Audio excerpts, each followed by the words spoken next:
ಪ್ರಭು ಯೇಸುವಿನಲ್ಲಿ ಪ್ರೀತಿ ಇರುವವರೇ, ಬಹಳ ಪ್ರೀತಿಯಿಂದ, ಸಂತೋಷದಿಂದ, ನಿರೀಕ್ಷೆಯಿಂದ, ಪ್ರಾರ್ಥನೆಯಿಂದ ಈ ಡೈಲಿ ಬ್ಲೆಸ್ಸಿಂಗ್ ಶುಶ್ರೂಷೆಗೆ ನಿಮ್ಮೊಬ್ಬೊಬ್ಬರನ್ನು ಸ್ವಾಗತಿಸುತ್ತೇನೆ.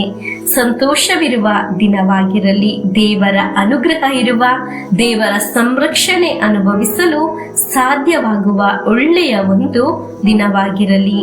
ಪ್ರಿಯರೇ, ಅನೇಕರು ಹೀಗೆ ಚಿಂತಿಸುವುದುಂಟು, ಏಕೆ ಹೀಗೆ ಪ್ರತಿನಿತ್ಯ ದೇವರ ವಾಕ್ಯವನ್ನು ಆಲಿಸುವುದು? ಅದರ ಉತ್ತರ ದೇವರು ನೀಡುತ್ತಿದ್ದಾರೆ.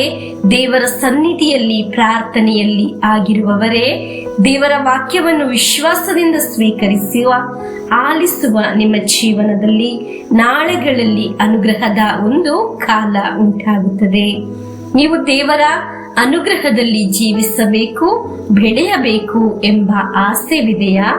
ಹಾಗಾದರೆ ಈ ದೇವರ ವಾಕ್ಯದ ಶುಶ್ರೂಷೆಯನ್ನು ತಪ್ಪದೆ ಆಲಿಸಿರಿ. ನಿಮ್ಮ ಕುಟುಂಬ, ಮಕ್ಕಳು ಅನುಗ್ರಹವಾಗಿ ಮಾರ್ಪಡುತ್ತಾರೆ. ನೀವು ದೇವರ ಅನುಗ್ರಹದಲ್ಲಿ ಉನ್ನತಕ್ಕೆ ಏರಬೇಕು. ಹೀಗೆ ಎಲ್ಲ ಒಳ್ಳೆಯ ಕನಸುಗಳು ಇದೆಯಾ? ಹಾಗಾದರೆ ದೇವರ ವಾಕ್ಯವನ್ನು ತಪ್ಪದೆ ಆಲಿಸಿರಿ.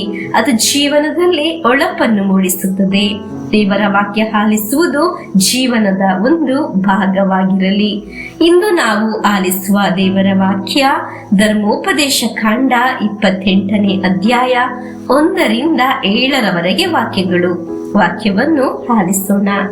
ನೀವು ನಿಮ್ಮ ದೇವರಾದ ಸರ್ವೇಶ್ವರನ ಮಾತನ್ನು ಶ್ರದ್ಧೆಯಿಂದ ಕೇಳಿ. ನಾನು ಈಗ ನಿಮಗೆ ಬೋಧಿಸುವ ಅವರ ಆಜ್ಞೆಗಳನ್ನು ಅನುಸರಿಸಿ ನಡೆದರೆ ಅವರು ಜಗದ ಎಲ್ಲಾ ಜನಾಂಗಗಳಿಗಿಂತ ನಿಮ್ಮನ್ನು ಉನ್ನತ ಸ್ಥಿತಿಗೆ ತರುವರು. ನಿಮ್ಮ ದೇವರಾದ ಸರ್ವೇಶ್ವರನ ಮಾತಿಗೆ ಕಿವಿಗೊಟ್ಟು ನಡೆದರೆ ಈ ಕೆಳಕಂಡ ಶುಭಗಳೆಲ್ಲ ನಿಮಗೆ ಪ್ರಾಪ್ತವಾಗುವುದು. ನಿಮಗೆ ಊರಲ್ಲೂ ಅಡವಿಯಲ್ಲೂ ಶುಭ ಉಂಟಾಗುವುದು. ನಿಮ್ಮ ಸಂತಾನಕ್ಕೂ, ವ್ಯವಸಾಯಗಳಿಗೂ, ದನ ಕುರಿ ಮುಂತಾದ ಪಶುಗಳಿಗೂ ಶುಭ ಉಂಟಾಗುವುದು. ನಿಮ್ಮ ಧಾನ್ಯಕ್ಕೂ ಅದರಿಂದ ಮಾಡುವ ಭೋಜನಕ್ಕೂ ಶುಭ ಉಂಟಾಗುವುದು. ನೀವು ಕೆಲಸಕ್ಕೆ ಹೋಗುವಾಗಲೂ ಬರುವಾಗಲೂ ಶುಭ ಉಂಟಾಗುವುದು. ನಿಮ್ಮ ಮೇಲೆ ಎರಗುವ ಶತ್ರುಗಳು ನಿಮ್ಮಿಂದ ಸೋತು ಹೋಗುವಂತೆ ಸರ್ವೇಶ್ವರ ಮಾಡುವರು. ಅವರು ಒಂದೇ ದಾರಿಯಿಂದ ನಿಮ್ಮ ಮೇಲೆ ಬಂದರೂ 7 ದಾರಿಗಳಿಂದ ಓಡಿ ಹೋಗುವರು. ಪ್ರಿಯರೇ, ದೇವರ ವಾಕ್ಯವನ್ನು ವಿಶ್ವಾಸದಲ್ಲಿ ಆಲಿಸಲು ಪ್ರಾರಂಭಿಸಿದರೆ ಆ ವ್ಯಕ್ತಿ ಅನುಗ್ರಹಕ್ಕೆ, ಕೃಪೆಗೆ ಪಾತ್ರನಾಗುತ್ತಾನೆ ಎಂದು ಪವಿತ್ರ ಗ್ರಂಥ ನುಡಿಯುತ್ತದೆ. ದೇವರ ವಾಕ್ಯವನ್ನು ಆಲಿಸುವುದನ್ನು ತಪ್ಪಿಸಬೇಡಿ ಎಂದು ಹೇಳುವುದು. ನೀವು ದೇವರ ಅನುಗ್ರಹದಲ್ಲಿ ಜೀವನ ಸಾಗಿಸಲು ಯೋಗ್ಯರಾಗಬೇಕು. ವಾಕ್ಯವನ್ನು ಪ್ರತಿನಿತ್ಯ ಸ್ವೀಕರಿಸಿದ್ದರೆ ನೀನು ಓದಡೆಯಲ್ಲ ಅನುಗ್ರಹಕ್ಕೆ ಪಾತ್ರನಾಗುತ್ತೀಯಾ? ನಮ್ಮ ಜೀವನ, ವಿದ್ಯಾಭ್ಯಾಸ, ಕೆಲಸ ಎಲ್ಲವೂ ಸಹ ಅನುಗ್ರಹವಾಗುತ್ತದೆ. ನಾವು ಮಾಡುವ ಕಾರ್ಯಗಳು ನಮಗೆ ಅನುಗ್ರಹವನ್ನು ನೀಡುತ್ತದೆ. ದೇವರು ನುಡಿಯುತ್ತಿದ್ದಾರೆ, ನೀನು ನನ್ನ ವಾಕ್ಯವನ್ನು ಸ್ವೀಕರಿಸಿ, ಅದು ಆಗ ನಿನ್ನ ಜೀವನದಲ್ಲಿ ಅನುಗ್ರಹವಾಗುತ್ತದೆ ಎಂದು. ಮಕ್ಕಳ ಜೀವನವೂ ಅನುಗ್ರಹವಾಗುತ್ತದೆ. ಅವರು ಮನುಷ್ಯರನ್ನು ಮನುಷ್ಯರ ತರ ಕಾಣಲು ಸಾಧ್ಯವಾಗುತ್ತದೆ. ಮಾನವೀಯತೆಯಲ್ಲಿ ಜೀವಿಸಲು, ಕುಟುಂಬಗಳಲ್ಲಿ ಗೌರವಿಸಲು, ಪ್ರೀತಿಸಲು, ಬದುಕಲು, ಕ್ಷಮೆ ನೀಡಲು ನಮ್ಮ ಮಕ್ಕಳು ಕಲಿಯುತ್ತಾರೆ.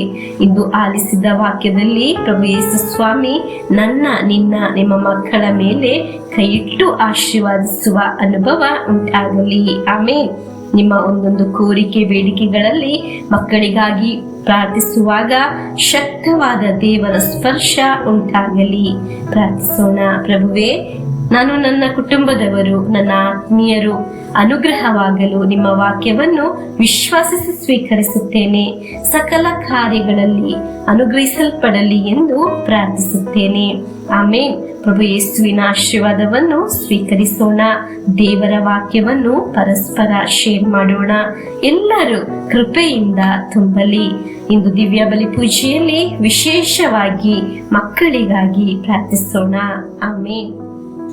ನಮ್ಮ ಪ್ರಭು ಯೇಸುಕ್ರಿಸ್ತರ ವರಪ್ರಸಾದವು, ದೇವರ ಪ್ರೀತಿಯು, ಪವಿತ್ರಾತ್ಮರ ಅನ್ಯೋನ್ಯತೆಯು ನಮ್ಮೊಡನೆ ಇರಲಿ. ರೋಗಗಳಿಂದ ಅಪಘಾತದಿಂದ, ದುರ್ಮರಣದಿಂದ, ಅಕಾಲಿಕ ಮರಣದಿಂದ, ಅಸೂಯೆಯಿಂದ, ಮೋಸೆ ವಂದನೆಯಿಂದೆಲ್ಲ ದೇವರು ನಮ್ಮನ್ನು ಸಂರಕ್ಷಿಸಲಿ. ಹಾಲೆಲೂಯ, ಆಮೇನ್.